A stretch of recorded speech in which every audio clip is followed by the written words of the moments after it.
you will be sticking around because Terrilynn is waiting and she's got everything set up for a wonderful demonstration.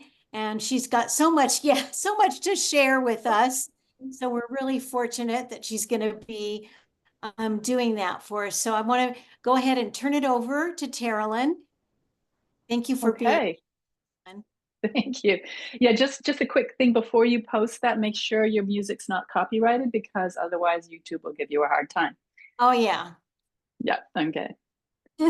So, yeah, well, I'm Terrilynn Dubreuil. I am I am now in the Master Circle of IAPS. I'm a signature member of PSA.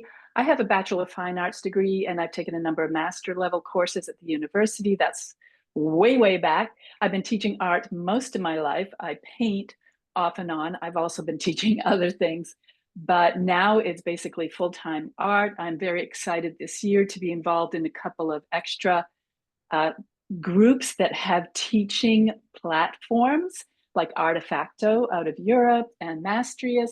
And then this Thursday, I am going to be with Eric Rhodes, just doing a quick little demo there. So if you're hanging around on Thursday, maybe I'll see you. It's noontime on Eastern time.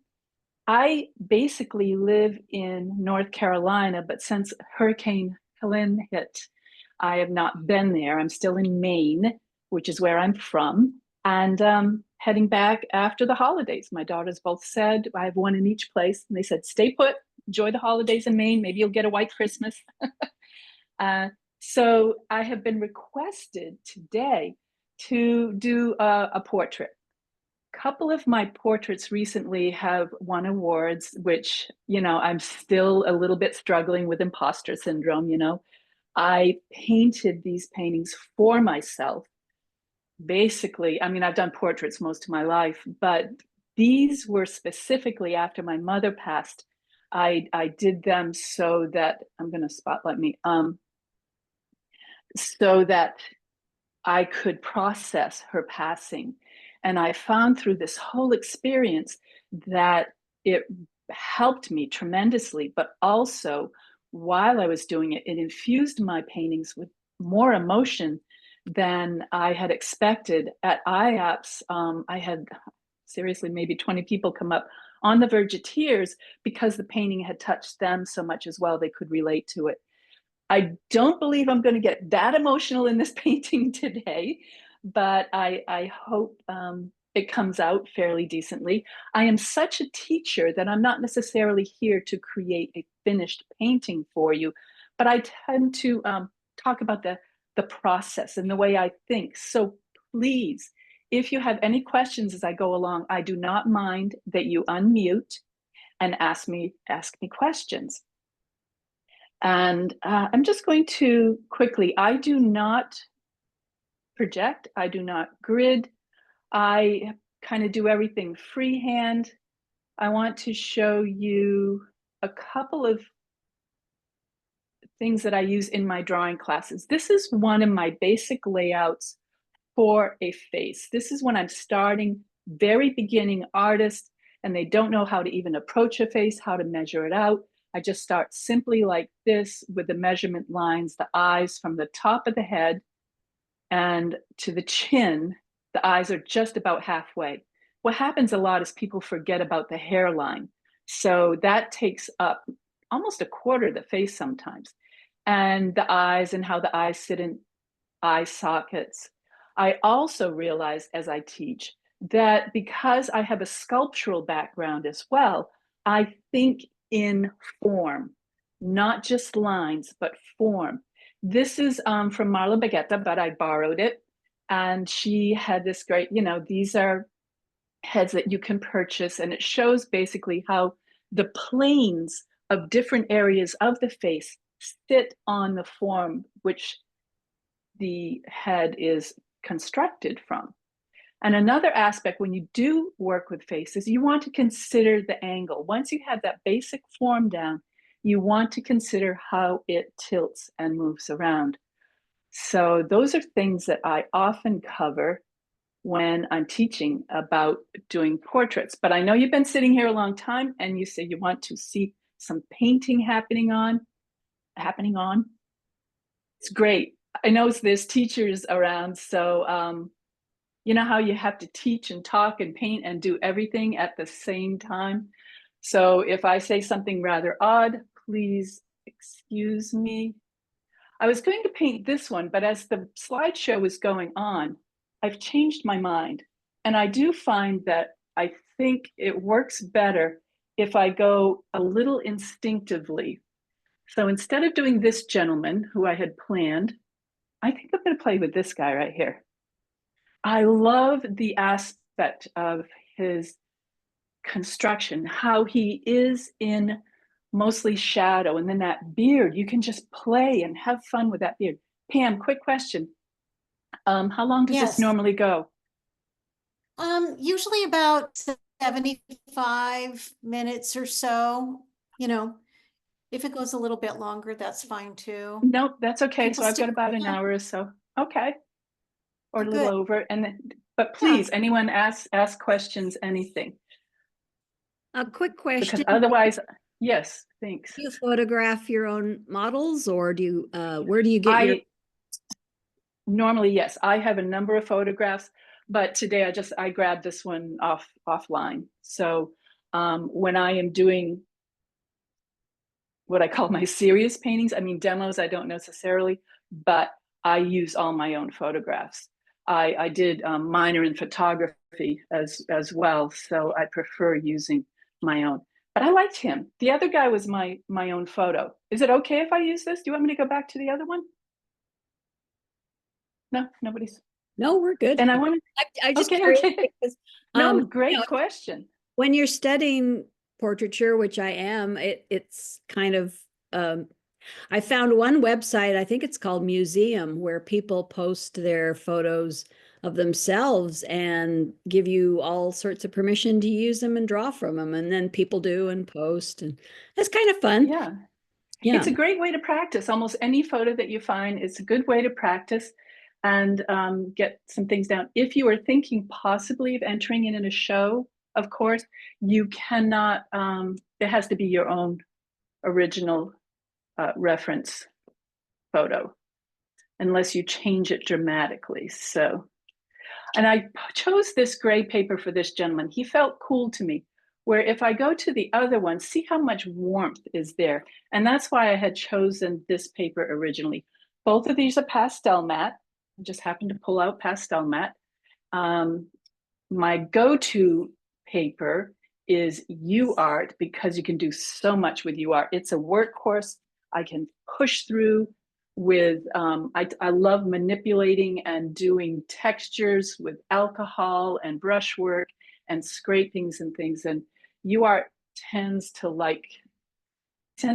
put up with my abuse better. So here I'm just looking, and I tend to, this is a vine charcoal. I like the big sticks, and I basically make tangential lines on the form. So this would be the top of the head, basically the side. I know this is going to adjust as I go along from the top to his chin. Now this is a trick because you can't see his chin. Move this over a little more, no. So we have to use our X-ray vision and see through to where his chin is. His face tends to be quite thin and long. I love the sunken cheeks, which would come in here. So you can see by just touching my vine charcoal, can you see the drawing pretty well? Yeah, you can see it a little bit. It's enough that it guides me. And if I feel I need to change it, it's great with vine charcoal because you just have to touch it. Not so much on pastel matte. Pastel matte likes to hang on to that. But it's easy to switch if you need to do that. And if you notice, I'm not really considering his beard too much right now. You want to get the form of the face down very strong. And then things like hair and glasses and hats, they are add-ons. And they don't really have much to do with the structure of the face. I'm noticing that his head is slightly tilted back.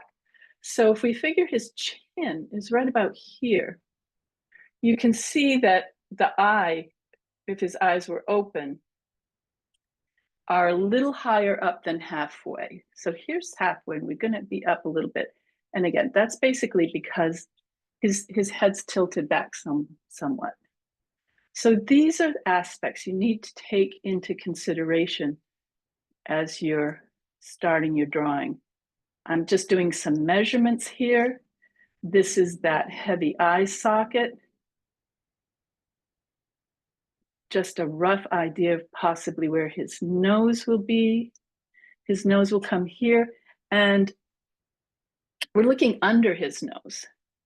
So there's going to be a bit of a triangular shape there in the nose. I mean, if you isolated this shape right there,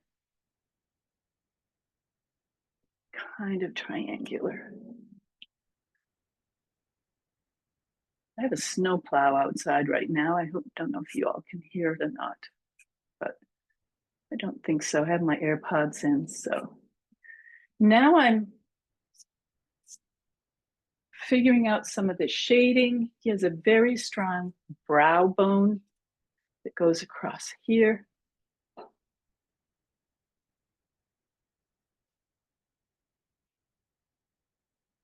And now I can start being a little bit bolder. I keep stepping back, vital to step back. I know there's a lot of people that paint when they're sitting down, but I was always trained to step back.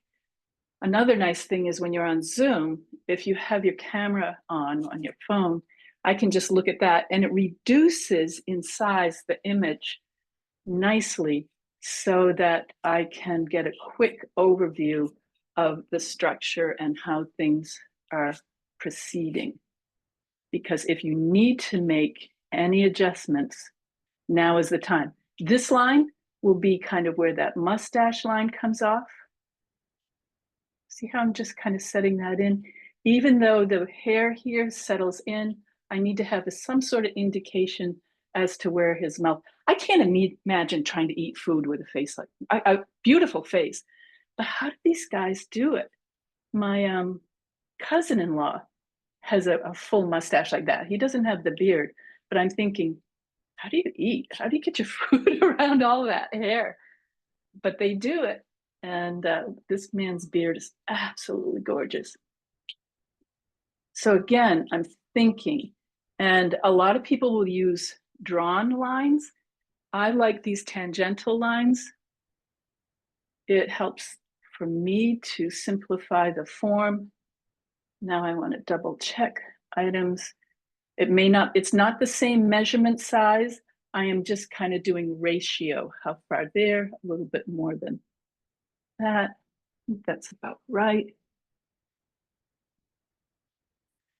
And when I'm working alone, of course, I take a lot more time and a lot caution. Not a lot more time, but I do take more time. I'm going to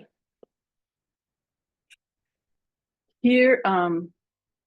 You see, I have a piece of. You can't see my white paper up here, but up here and off to the side, I have a slip of white paper that helps my camera, to get the white balance.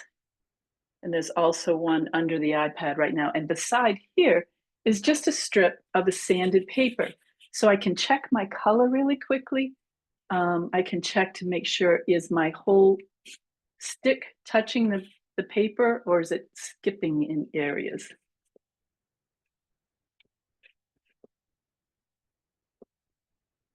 I can feel, I'm having to reach around my phone camera right now, which is going to tire my arm out. Sometimes I go to the gym and I pick up weights and I do these lifts. I don't know if anyone else does that. Does anybody else do that? Try to keep that this tricep in area, and the one that goes behind, that needs to stay strong for us as we're at the easel. Now I'm working in some planes, smaller planes, value.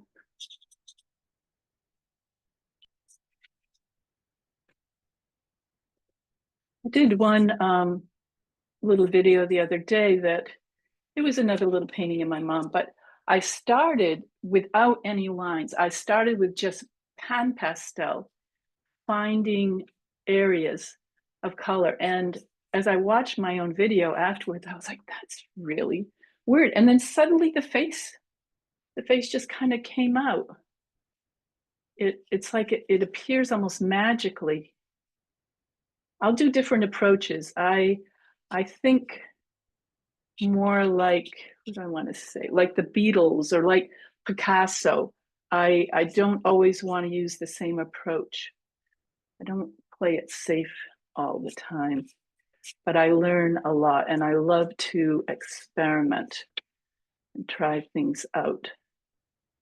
Notice where the top of the ear, if where his pupils would be behind those eyelids, because his eyelids are down, that's about where the top of the ear would be. So if you're new to drawing, kind of think of drawing a line through there. I don't normally have to do that because I can, kind of happens in my head now.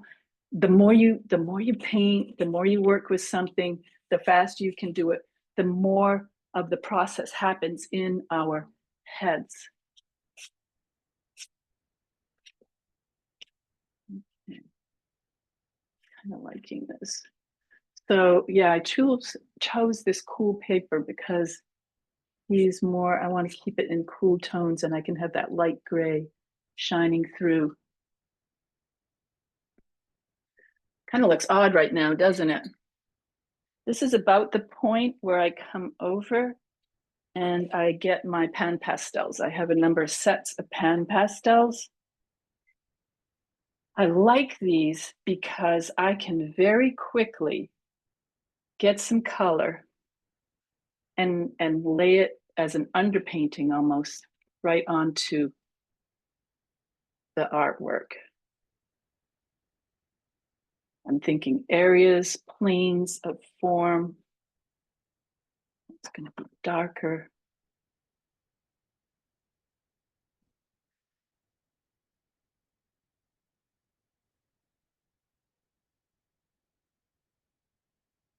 Because right now I'm picking up some of this burnt sienna and then I'm kind of mixing it with the black over here. I was also taught to use the largest brush possible for as long as possible. And this with pan pastels, you get these soft tools. And so I kind of stick with this longest one. I mean, the largest one is as long as I can.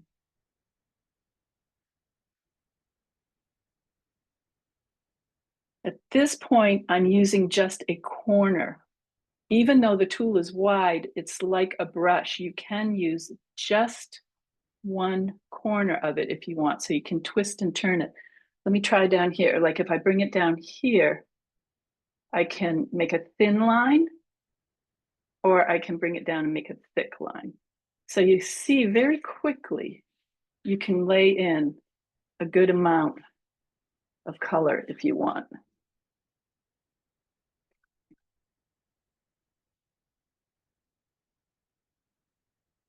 Okay, I taught, Pam and I were talking earlier, but we were both teachers and I taught high school for a number of years. And when things are so absolutely quiet, it gets a little disconcerting to a high school teacher. It's like, guys, please make a little noise out there.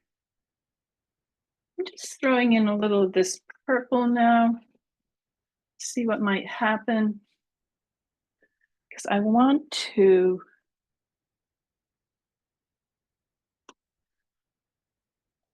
try something, and I have to be careful on the pastel mat with this. Picking up some magenta.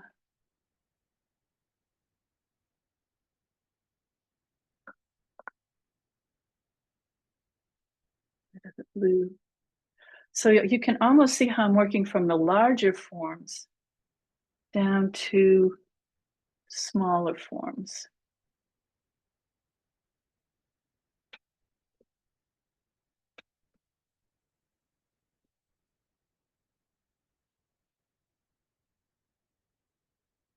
What I want to do, again, kind of showing you as I use a number of different techniques, kind of some of my approaches. I want to bring in some dark there as his head goes back into the shadow. Again, this is vine charcoal. Very versatile. It mixes nicely with pen pastel, I think. Any pastels as well. I like it. I'm going to hit a moment here because I want to do something that's going to take me a little bit of time to wait for it to fix. And that is, I am going to take some alcohol. If I find my bottle, there it is.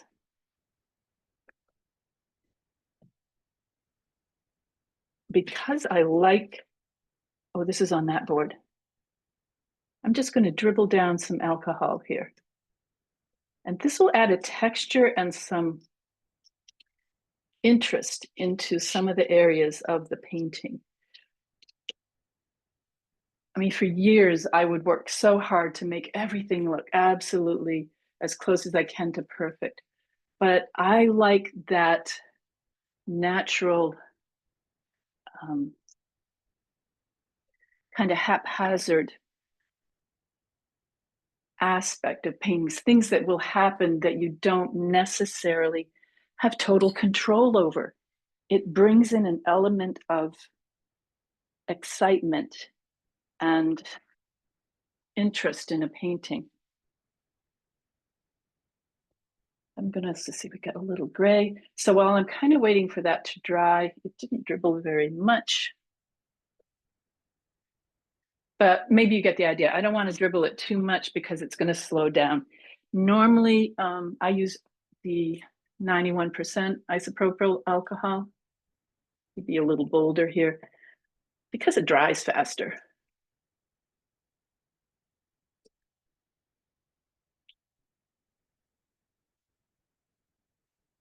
The feeling of this guy that he's being pensive. He's distant. He's coming out of the background, but almost part of the background. So if I pull in to his beard area, what's also happening in the background, I'll go with some of my grays here. They merge a little bit. I love pastel. I had done pastel way back at the university before I get my BFA. But we were never taught how to do it. Professors just didn't know what to do with it. You know, oh, it's a little sketch medium, and here, have some fun. And we played around with color, and then we went back to oil painting and watercolor and the other mediums. So it wasn't until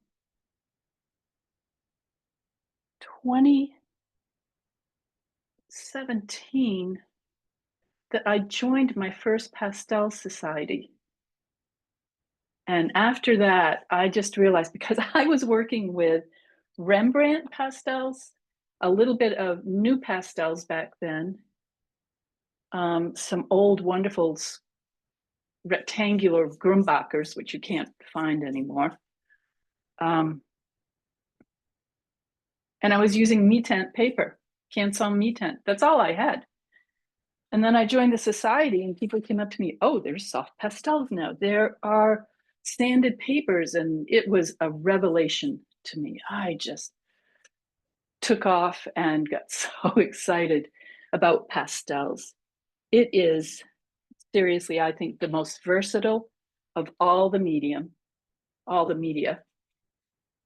You can do almost anything with it. You can make it look, and I know you're all pastelists, and I'm sure you're just as sold on all these aspects as I am, but you can make it look almost like a watercolor. You can make it have thick impasto like an oil when you use a really soft pastel. So exciting. And I keep pushing in some of these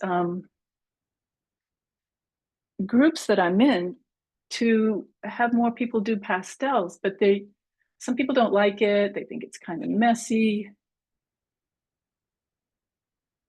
And because it's not as well known as some of the other media, it takes a little exposure sometimes for people to get playing around with it. So when I'm teaching live, I have a whole box that was donated to one of the societies I was in. And when I'm in that area, we just pull out that box. So they buy a small set of their own, but then they get to play around with different pastels before they make a big decision like, oh, this is for me too. And before they start spending a lot of money.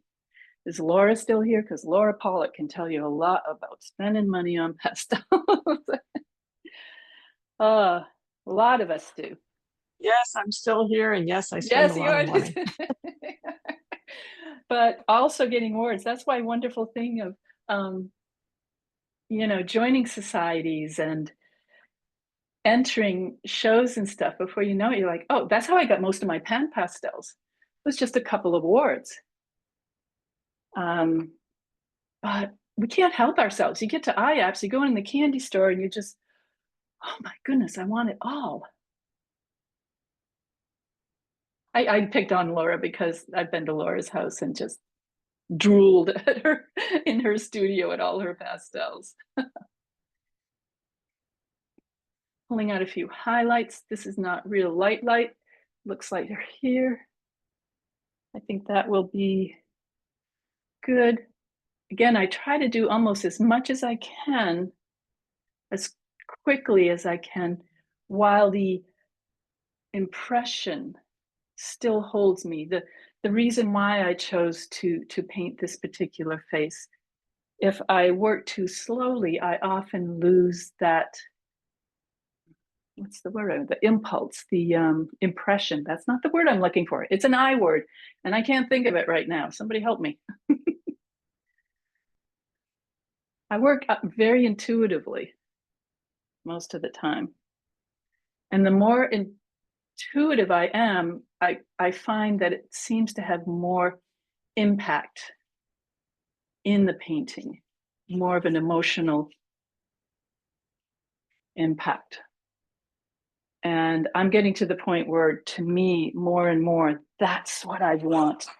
I want to express my feelings on a painting, but also to pull in others and have them somehow relate to my experience. We all have very similar experiences, and sometimes we forget, and it's nice to have, I mean, if you go to a museum, which are the ones? I love landscapes, but sometimes like, oh, another landscape, another pretty landscape. Not that I'm against pretty landscapes, but I'm getting to the point where I'm having less future ahead of me, and I want to make more of an impact in some of my paintings. Is it instinct? Instinctive, intuition? No, but it's when you first see something and it grabs your attention and you're just like, I want to hold on to that experience. Impulse. I want to shift. Impulse. I like that. Yeah, that's a good one. I'm going to have his back of his head blend more into the distance. I'm not sure if you can see it. This little spot right here, there's a scrape there with a sponge because the alcohol was not quite dry at that point when I went and touched it. Yes, ma'am. Epiphany. Epiphany. I love it. Is that Carol? Hi, Carol. That's me. But that's an E, not an I. Well, it is. It's similar. Maybe she didn't know how to spell it. Yeah, yes, no, this is true. I speak 3 languages, but I'm not the best speller, that's for sure. No, I'm not. I don't know. Now I'm so far away from thinking of it. I remember what I was trying to think of.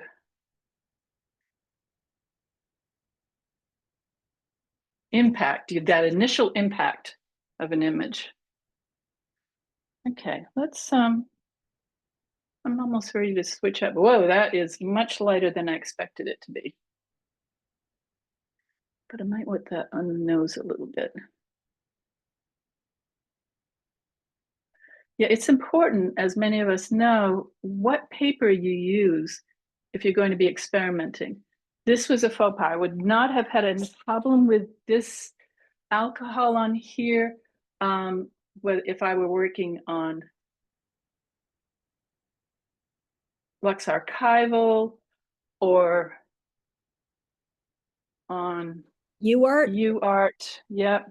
What grit Those do are you use on UArt? What grit? That's interesting. I have a number of kinds. I used to do 400, but recently for portraits especially, I have been going 500 and 600. Partially because if I want a little bit more detail, I can do it with that finer grit.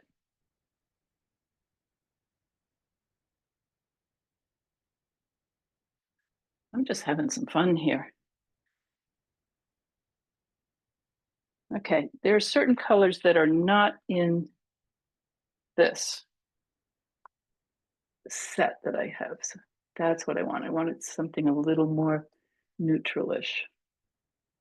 If you notice my marks all along the way, always be making marks that support the painting, that support the structure of whatever you're doing. So this line, you know, and that even with the hair and his beard, I kind of kept mixing it. This is a copper pan pastel, but it's more the value that I was looking for.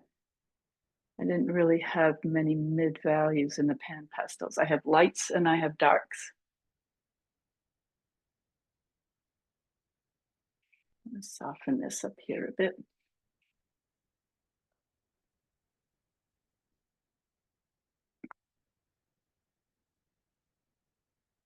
Carol, I don't know if you can see me, but I've got my jacket on. No, I can't see you. Okay. I love wearing this jacket. It's this one. Ter- Can you see that? Yes, it's my favorite. Me too. So comfortable. So comfortable. That's why I wear it a lot.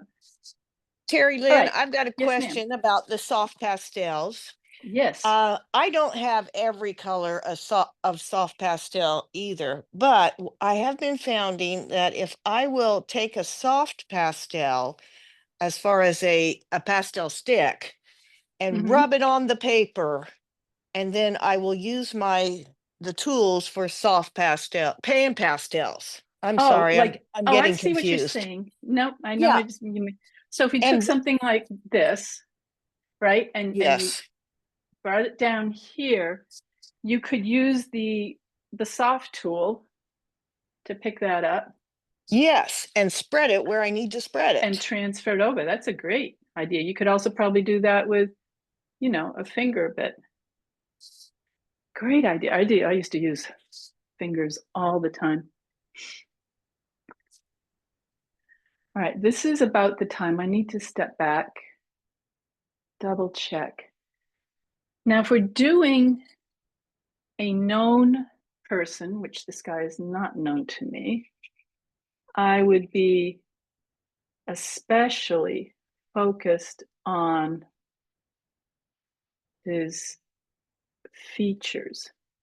But every now and then, it's just fun to do a painting of someone you don't know, so you don't have to be concerned about making it totally accurate. And you can be more, again, intuitive about it and play around with it a little bit more.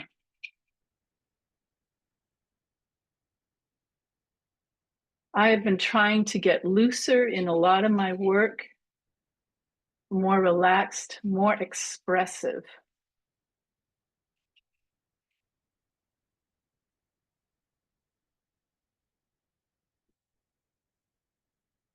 See how nicely that fine charcoal just kind of works along with what else is going on here.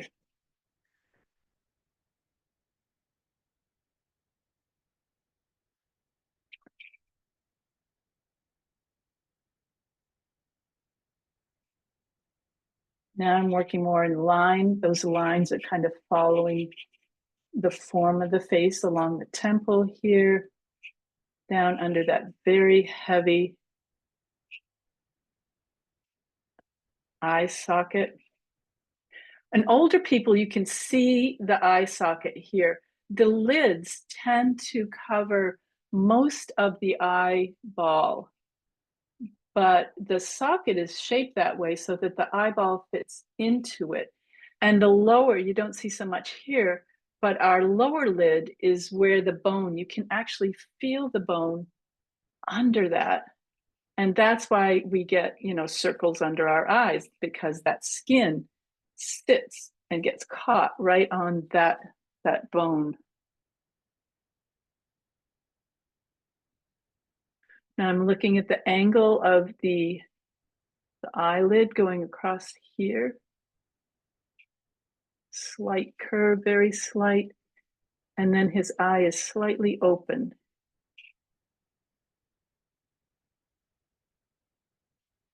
And even though we can't see his pupils and his irises, we need to know where he's looking so that both of them would be in that area. Even though it doesn't show that much in the finished painting, it would make a difference. Okay, I have to be careful. I need to stand up my finger. Watch nostrils, minimize things like nostrils. Otherwise they'll take over. Don't put high contrast around them. You make them pop out. You'll end up looking like you have a pig nose in your painting. The hollow of his cheeks, I love exaggerating that a bit. I'm going to use the edge of my vine charcoal now to add in a little hair-like shading in his beard.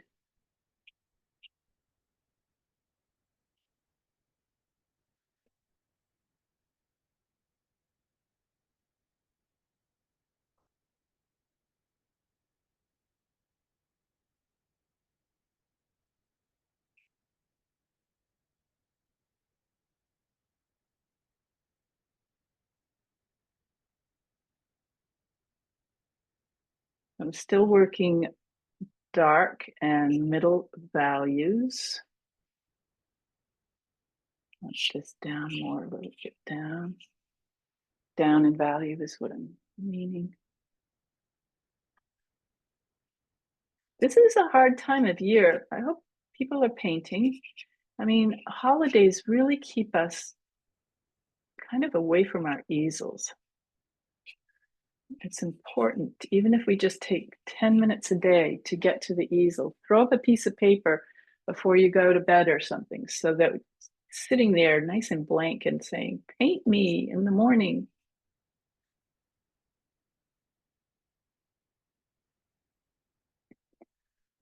Sometimes I try to paint like other people. I have a Patreon group, and we will say, okay, this week we're going to try to paint like Laura Pollock or Nancy King Mertz, or, you know, things like that, just to check out styles. That's why people often would go to art museums, because at an art museum,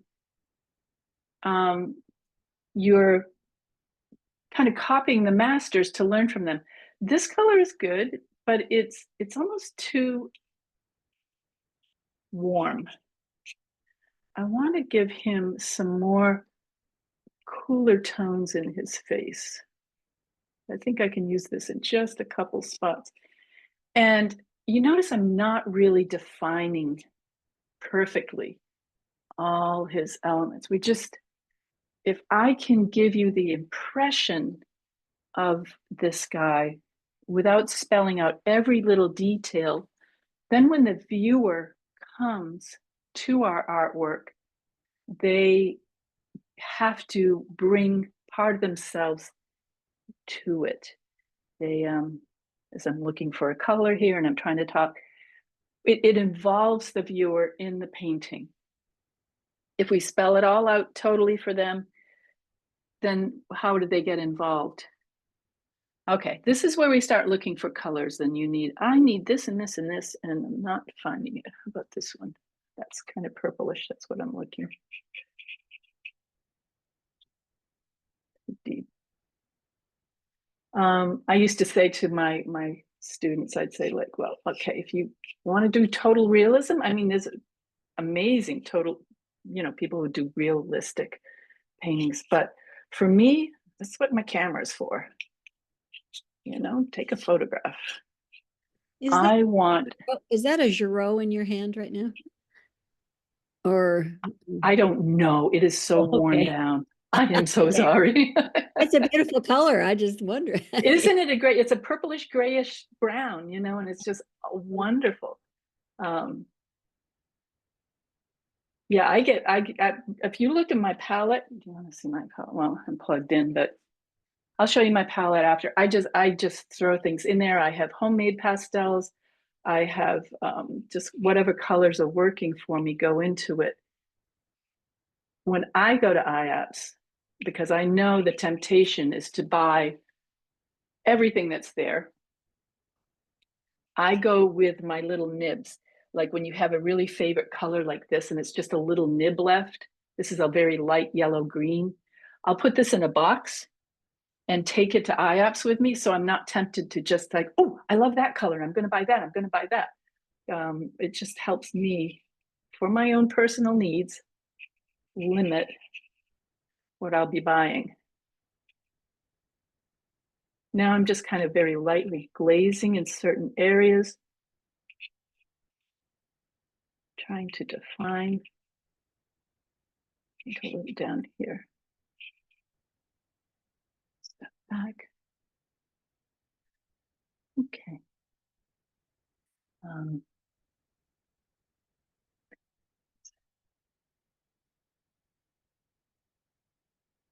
Do you ever go into your box and go like, okay, I'm looking for a gray, green, blue that's kind of on the brownish side that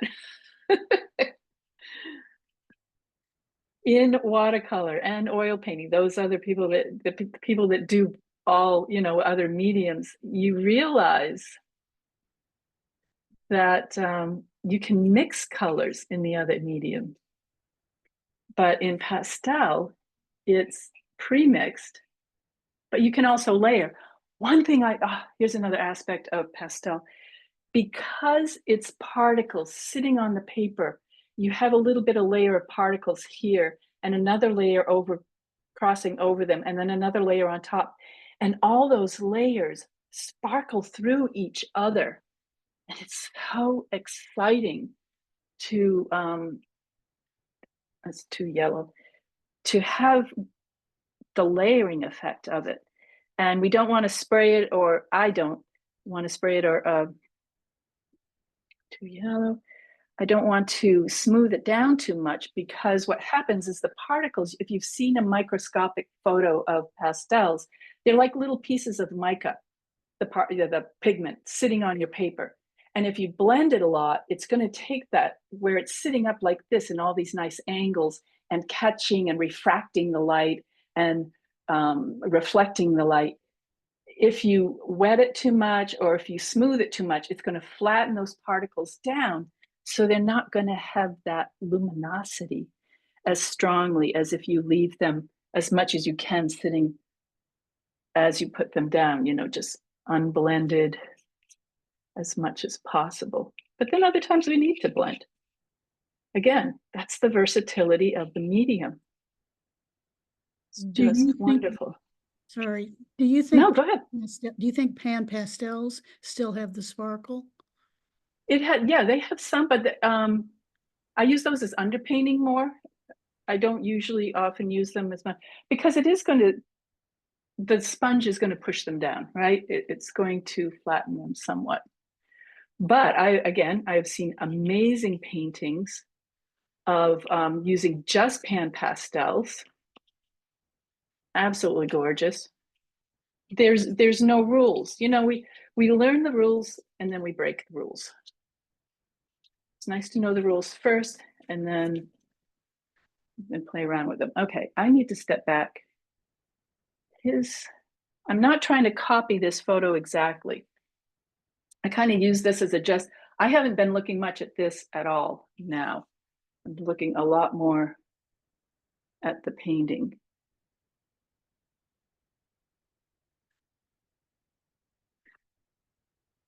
Oftentimes, if I'm doing like a landscape, by the time I'm about 1/3, a quarter or third of the way in, the photo goes away.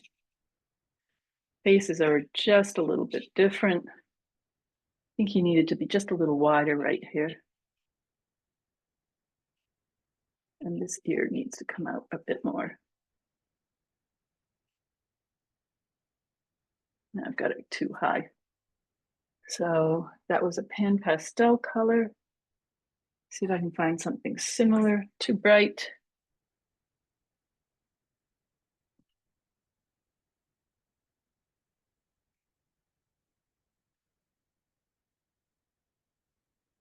Oh, kind of like that. I'll glaze it through the painting.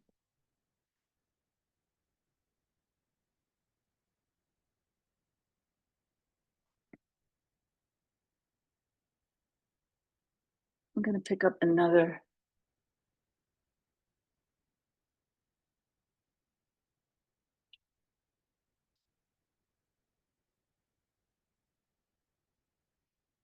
I don't know if anyone's seen Judy Leeds recently. I hope it's okay I refer to other artists because I'm so inspired by all of you and so many others. The people that you had on that slideshow today, Pam, are just incredible artists.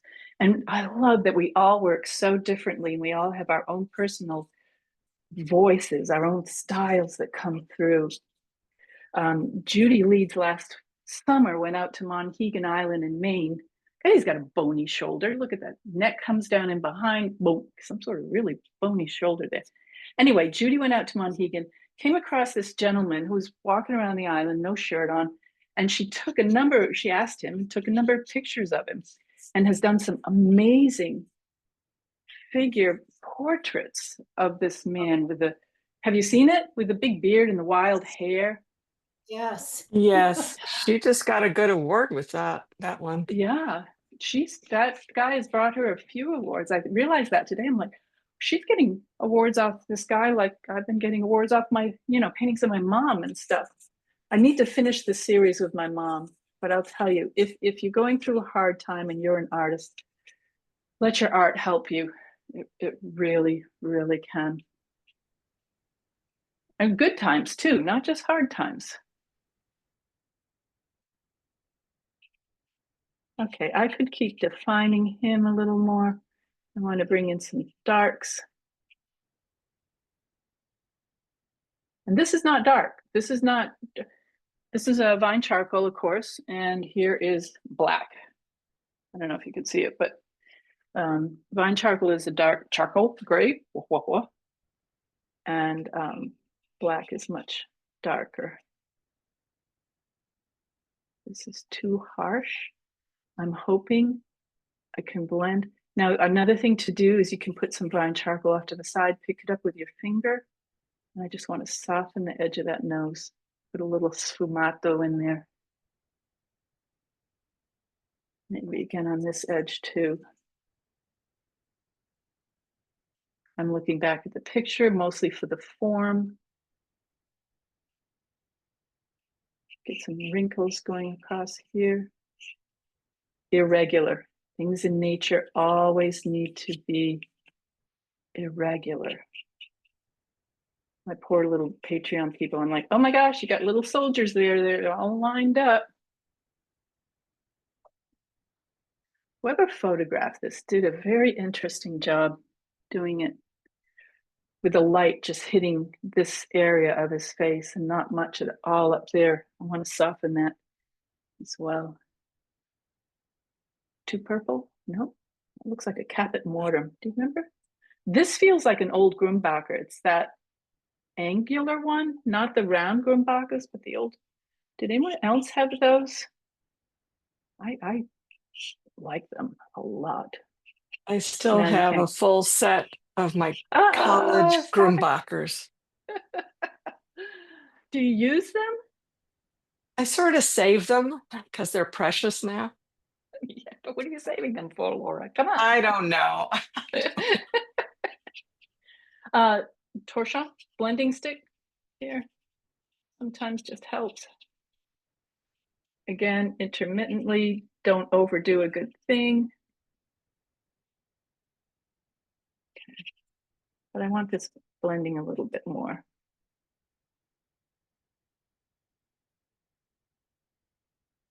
See, by using this, it's pushing down some of the pastel, but not all of it. Right, because it's not like my whole finger going in there.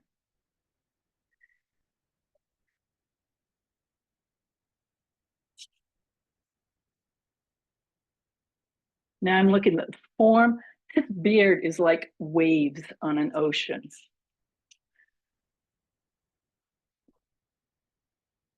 I want to put a little more something in the background. Laura, I need your set. I'm looking for a certain color. I need this.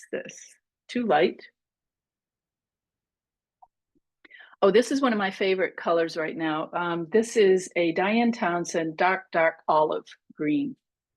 It makes, I mean, everybody loves the Ludwig eggplant, but this is rich and dark as well. It's just wonderful and soft with that little bit of Townsend grit in it.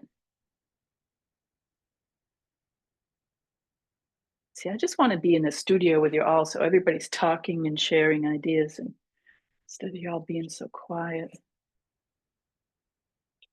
You said that was an olive green, Townsend? I think it's a dark olive green, something like that's how I tell myself that's what it is. Wow, it sure looks purple on the camera. So, oh no! Oh, does it really? Yeah. Well, it's not yeah. really... Before it, I don't know. Does it look purple to everybody else? Yeah, and I'll send a photo out after, because as we know, by the time things leave our cameras and go through our devices and then through the internet and then into other people's internet and to their devices, the colors are not accurate at all. We a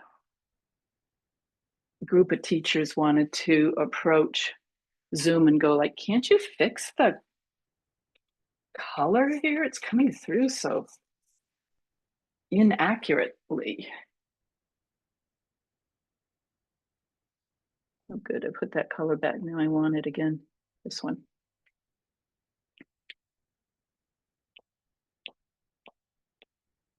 Just a couple touches of that.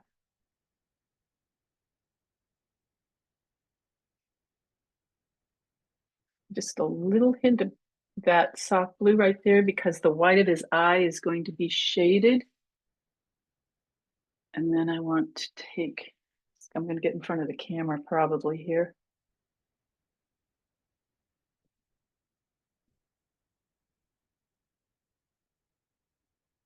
The eye is the most important. Normally I would add a highlight in his eye, but his eye is, it's in shadow here. Don't want to add. That's part of the mystery of his whole face, is how it's disappearing in the shadows. Let's give him some wrinkles.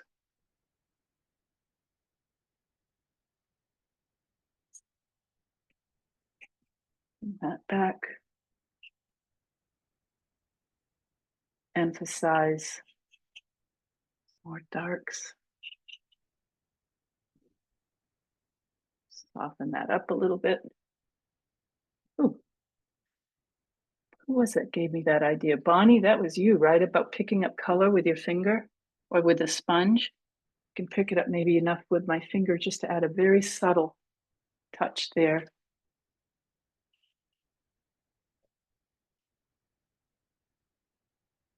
Anyway, I would take time, play around more with details, but not too much. I find myself, especially when I'm doing a demo or something, you get talking, you get playing with the details, and before you know it, you've lost that freshness in the painting. And so frustrating. I did one this morning, and in a section, I went too far. And pastels are very versatile, but you don't want to go too far and lose those fresh marks. This is a very, very light blue. So this is going to have to be very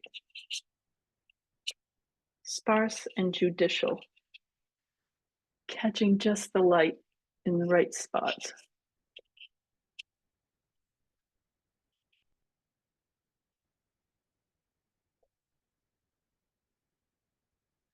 That does not show on Zoom half as much as it's showing on the actual painting, just to let you know.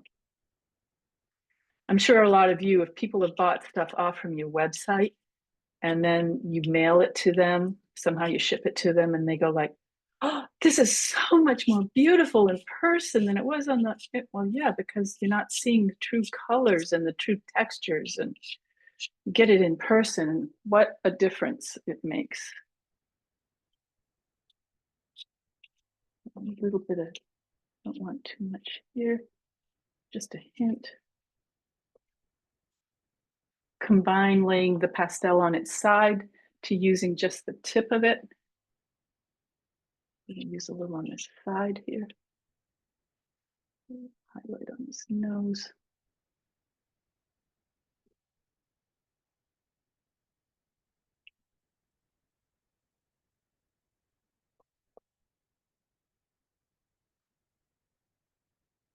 I'm just tapping and not totally controlling my pastels. That's something I learned with watercolor. Watercolor, the medium wants to play with you. You know, you can totally control it, but if you kind of let the watercolor do what it wants a little bit, it can get some really exciting, unexpected results. So as I work here as well, getting a rough idea where I want this to go, but not being, you know, super, super careful, and allowing my hand and the marks and the intuition to just kind of come through. Got a little highlight on the top of that eye there. I mean, I can play around with this some more, but if I step back,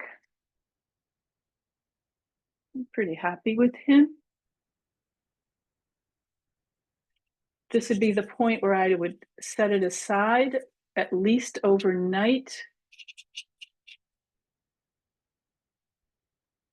Come back and just walk by it a few times the next day, see what's going to jump out at me. Is anything jumping out?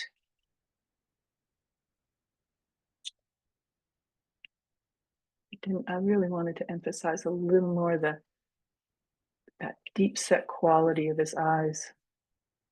I saw a little video, I think I shared it, a little video on Dick Van Dyke today. You know, he's 98 years old and he's still dancing and he still has all his faculties with him. He's just amazing. I mean, not on stage dancing, but doing it amazingly well. 98. I keep losing those nostrils somewhat.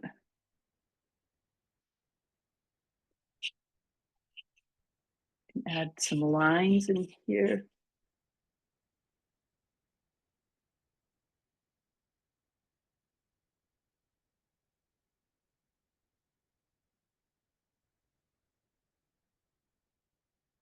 And I'm just going to let that kind of fade off into the sunset. No, just kind of fade off into the background here. Not define it much.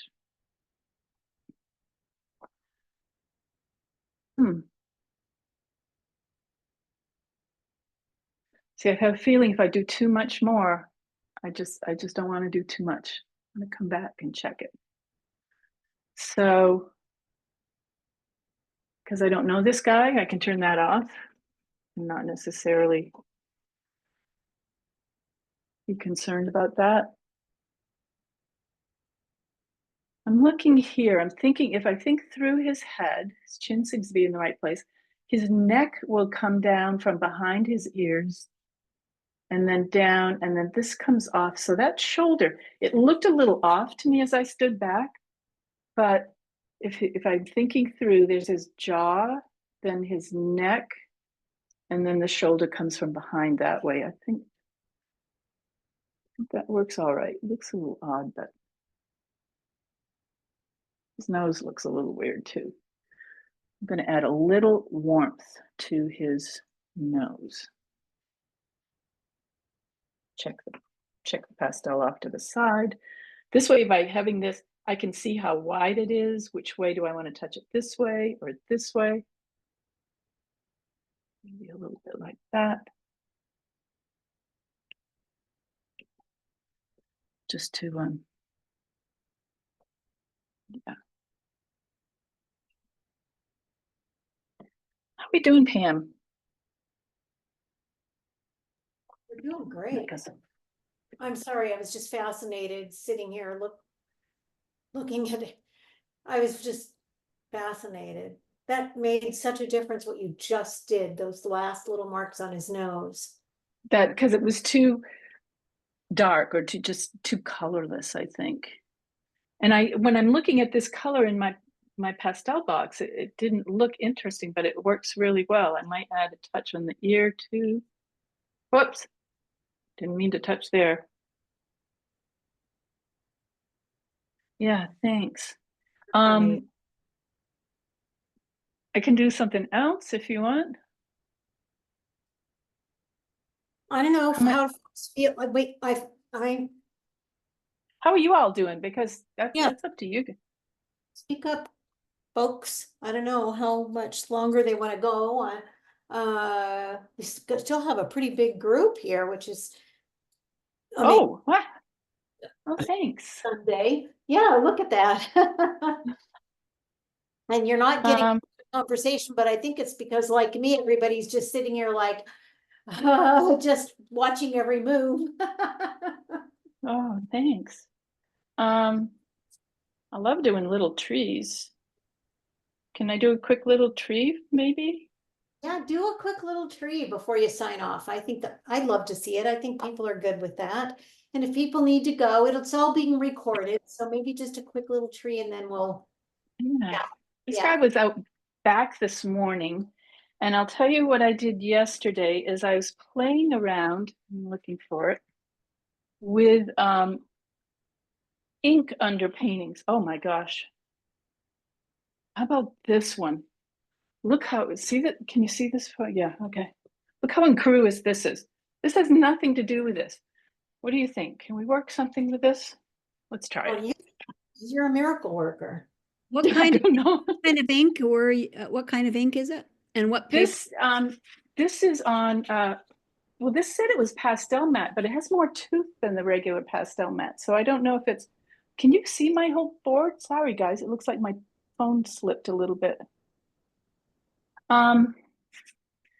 It's rougher than pastel, and this piece was given to me, so I don't know how old it is. It might be a different type. This is an ink. My mother was a watercolorist, a water media artist, so she had all these inks. This is an acrylic ink, so a lot of this would have to be covered if it were, this were going to be considered for a show. Underpainting doesn't matter as much as what's on the surface. Unless it were going to be considered for the Out of Bounds show that PSWC is putting in spring. Are you guys doing that? Oh, yeah. Okay, because I know, was it Massachusetts or Connecticut? One of those groups did it a couple of times. Yeah.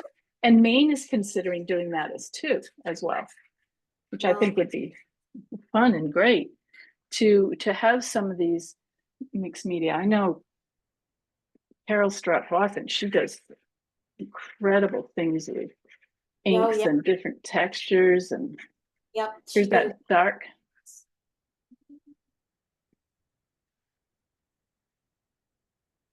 So thinking under the shadows. I have no idea why I just grabbed this. Sometimes I'll do these, just prepare some paper with wild things to mix it up for myself, to get myself out of a rut. Okay, that's kind of the tree. Can you see my tree? I see it. Sometimes I wonder if anybody else can see what I see. Can you see what I see? This is vine charcoal. We've got some little kind of tree shapes going up. I'm rubbing this, you know, just back and forth. Indicate some trees in the background. Actually, though, I want to put some hand pastels back there. And if you paint, as you all know, paint a lot, you start becoming more and more working intuitively instead of being conscious about what we did. Oh, Laura, can I share what you used to say about your watching movies? Yeah, I want to share that. Go for it. I don't know. I mean, it was quite a while ago that you mentioned this, and it just has always stuck in my head. Oftentimes, many of us will watch, you know, have videos. I like to watch like Brian Rutenberg in my background while I'm painting to, you know, get art inspiration, or people listen to music, many different things. Laura Pollock at one point told us she watches horror movies while she's doing these beautiful, happy, gorgeous, colorful paintings. I'm like, horror movie? Oh my goodness.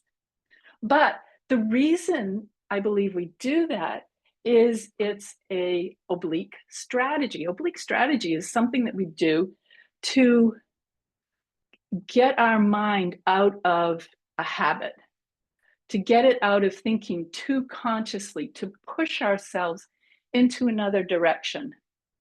And it's a great thing to do. So I have not picked up the horror movie. Was I right, I don't Laura? do That's what you horror said. movies. I did Breaking Bad, I have to say. I mean, it wasn't Breaking horror Bad. movies, I which, don't you know know, why could I be thought. considered a horror movie, but Oh it my just God. stops the negative Nancy in my head going, don't mess this up. Don't mess this Yeah. up. So by getting past our consciousness and allowing our subconscious and our creative spirit to start taking over, I think that sometimes, I don't know, if you're doing a demo and you get talking, you're not constantly thinking and about what you're painting because you got other things on your mind. And I find sometimes a lot of my demos come out more expressive and more exciting than a painting that I'm sitting and really focused on and thinking about. And okay, I want to do this rather quickly because I know it is Sunday afternoon. People probably want to do things. I kind of like that red. Who came up with that? What do you think? Blue? I think I'm going to throw in some blue here and there. I think on this, no, I don't know if it's going to pull onto this. I got too much other dark on the sponge background. No, it wants to stick.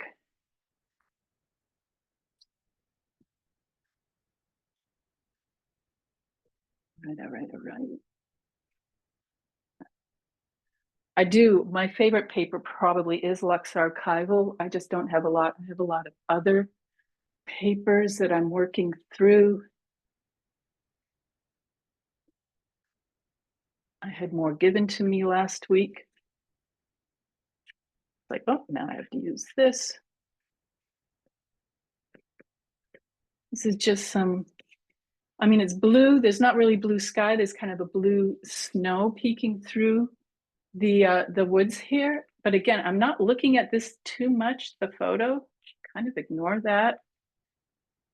Play around. This needs to be more bold.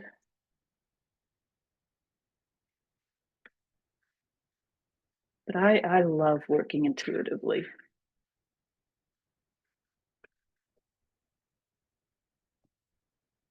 Well, Laura Pollock, I will stop misquoting you now. It was not a horror movie. I apologize. Ooh, that's a lot lighter than I want right now. okay, I have a question for you. Okay. Are you able to get really dark darks when you're using pan pastel, or is that really impossible? Oh, good question. I think like some of the darks that you talk about, this is black, but it's not black. I mean, it says it's black, but it doesn't look black. It's quite dark. Okay. And I think because it's Thanks. pushed down, yeah, I think if I were going to go for dark, I would get, well, you could do underpainting with India ink, of course. I mean, you know this, I'm not telling you anything. I'm just thinking, how would I do that?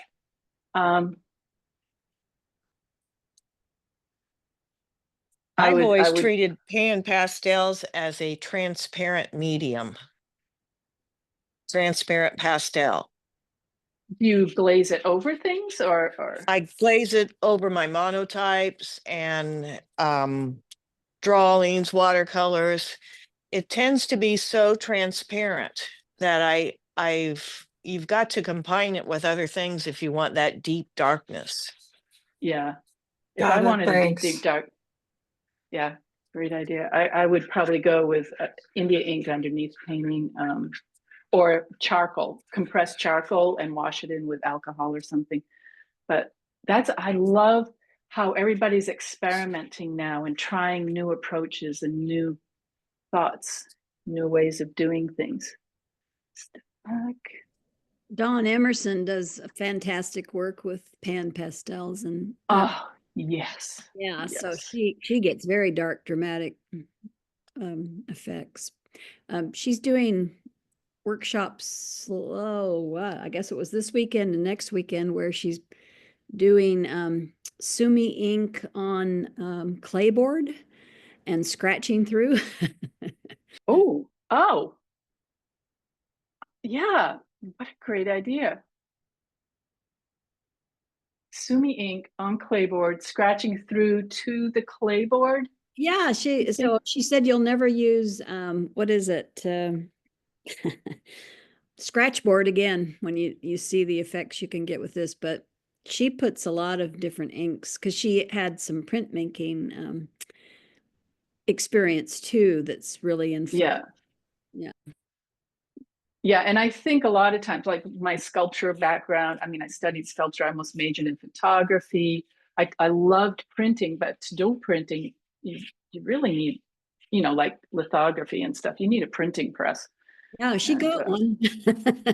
yeah, I don't have room. Well, I'm the traveling artist, so I'm in this corner, and wherever I go, I set up, and it's like I have almost a plein air studio everywhere I go. And that's kind of the way things are in my life right now, because my kids live so far apart, and if I want to see them, I have to stay mobile. And it's working okay for now.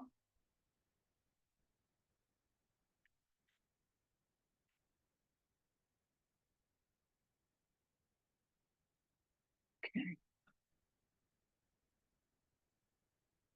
Again, because we're talking, I feel myself working quite intuitively here, which it's so much fun, but on the other hand, it may not come out at all. Right? Shape, what's my shape? My form. I'm not really thinking form, I'm thinking value and shape. I'm trying to talk out loud so that, you can kind of follow my process, hopefully. I want to finish up some of this.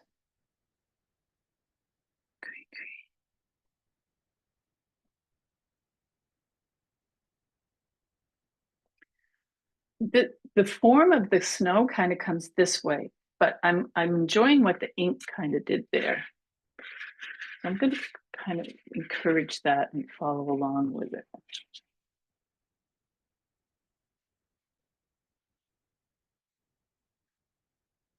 Here I am blending, right?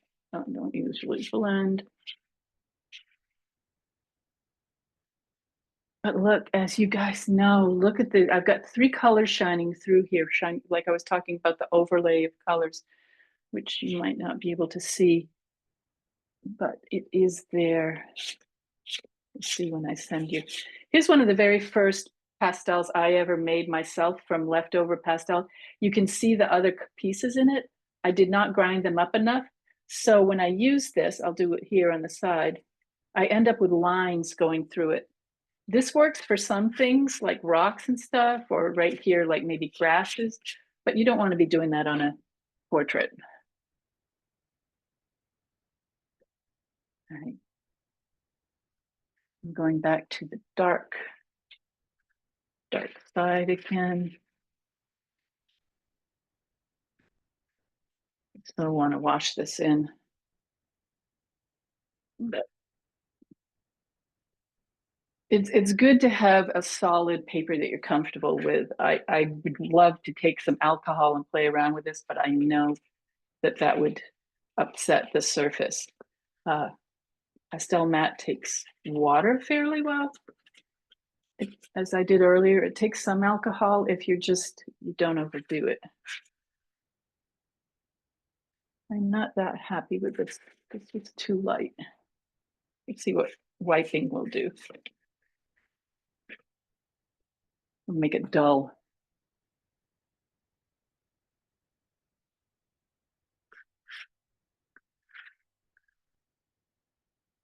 Just whispering over there, just a little glaze. Hoping to bring that down a little bit. All right, I am looking at time. Okay. Let's get some branches off in the distance. Some trees, make sure they're irregular.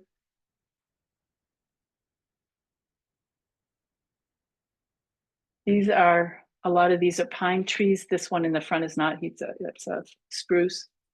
But in the background here, and I've noticed as you study trees, and if you're drawing them, even if it's somewhat abstract, be aware, like pine trees, the branches all come off at the same height, on the white pines anyway, here in Maine.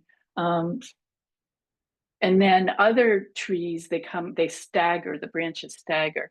So try to be aware of what kind of tree you're dealing with and how it's going to come across. I'm going to ignore that birch tree up the middle. I could put that in, but I think he's distracting. I don't like him.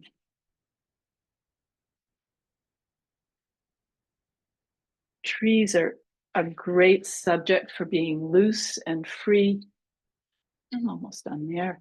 I'm going to put in my trunk fairly strongly. Let's bend it a little bit. This is not my little tree that's down on Higgins Beach. This is in the backyard where I'm staying right here. A lot of you know my little tree that his heart had been ripped out, and I relate to that tree a lot. It's just, okay, let's get some snow coming off the top here.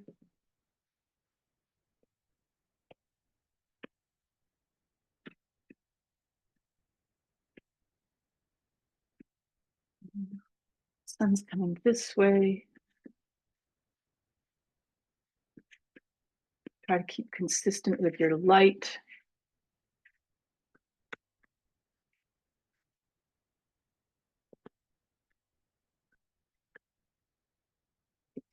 Blue in there.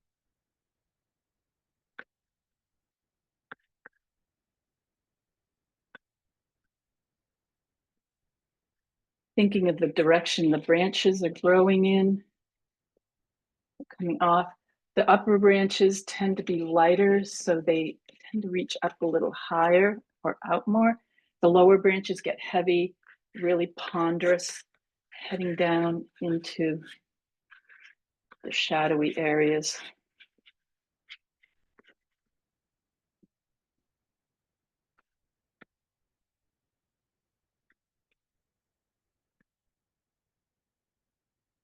Step back, take a look.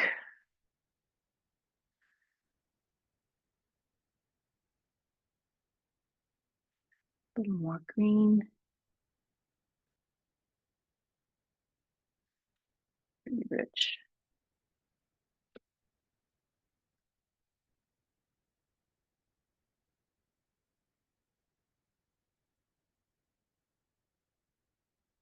So if I have some of these branches, they need to be holding up the snow.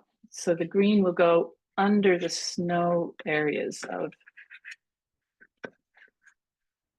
even though this is basically semi-abstract, it needs to speak logically to our minds.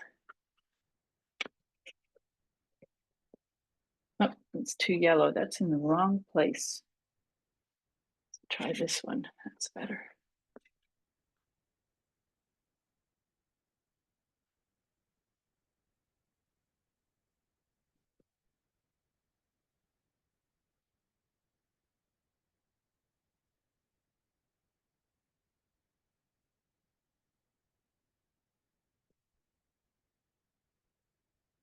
I do like now, see how that red is kind of shining through.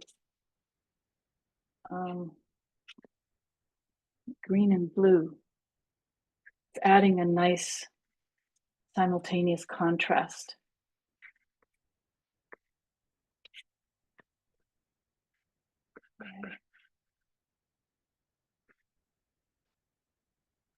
Chunks of snow down here, catching light as it falls past the tree.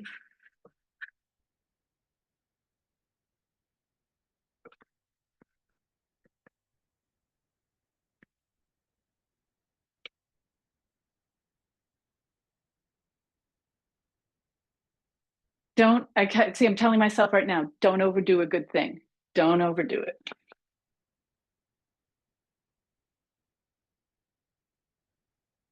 Step back.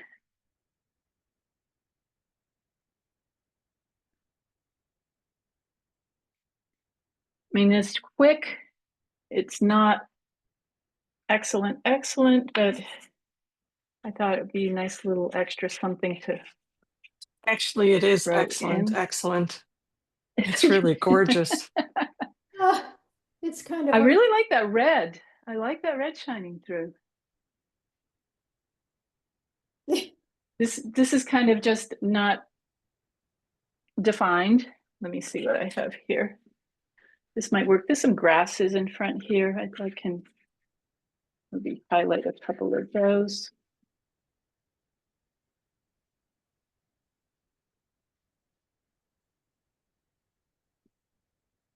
I like working quickly. I keep thinking, oh, you know, there's certain shows I don't get in. It must be because my stuff just looks too sketchy or something. I don't know. But that's all right. There's plenty of others. It's really amazing how you did that. I'm just having fun over here. I don't know what you guys are doing, but We're having fun over here. oh, good. A couple light branches coming off from some of these other trees in the background.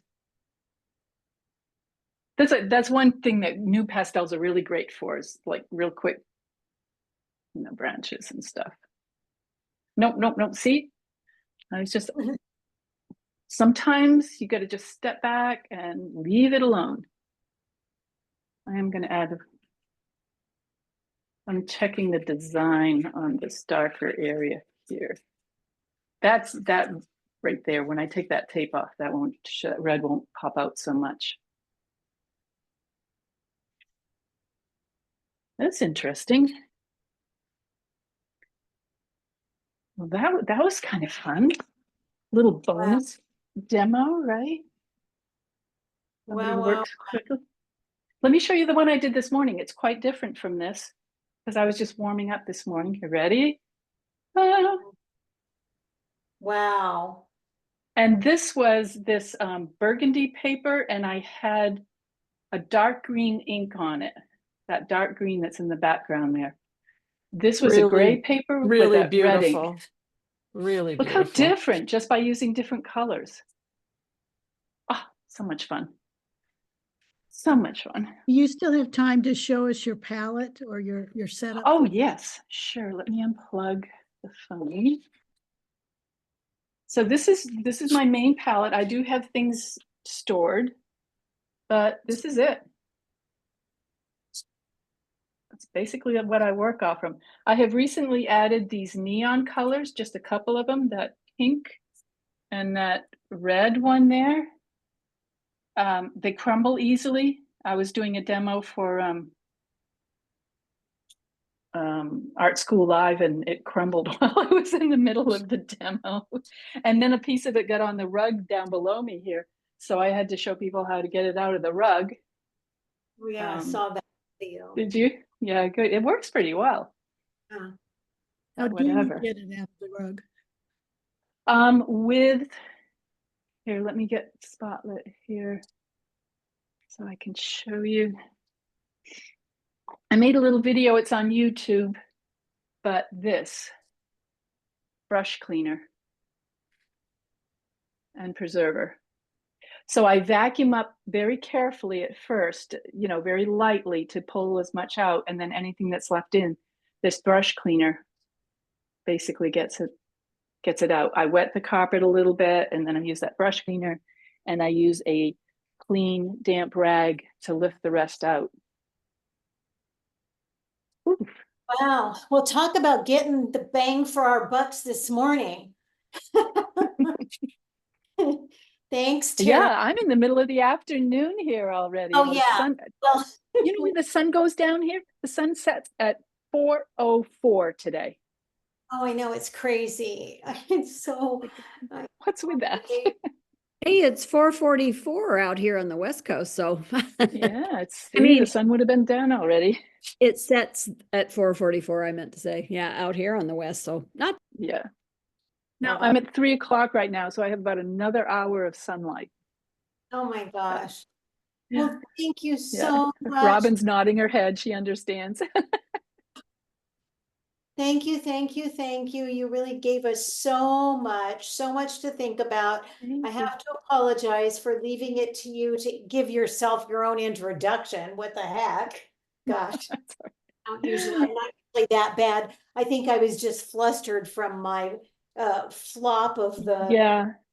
the whatever with the presentation, but thank you. Yeah. That was I fabulous. understand. Got to put my Yeah. face here because I'm looking Yeah, at my. Pam, if you want to stay on a little bit, because I've run into that same problem that you had before. Yeah. Anyway, thank you so much. That was fabulous. We really appreciate it. Thank you to everybody who joined us this morning and for staying on. And you gave us so much to think about, and what an amazing couple of demos. So Thanks. thank If you have so any much. questions, you know how to reach me. Terrilynn Dubreuil, travelingartista.com. And we'll be Beautifully posting. done, Thank you. Terrilynn. Bravo. Thanks, Laura. Beautifully done. Thank you. All right, We'll everyone post- have a good day. Get out there and stay dusty. Happy holidays, everyone. Yes, happy holidays. Thanks for Thank you. inviting me. you. It was Thank great. you, Pam. Thanks, everyone. Sam. Yeah. Merry Bye. Thank you.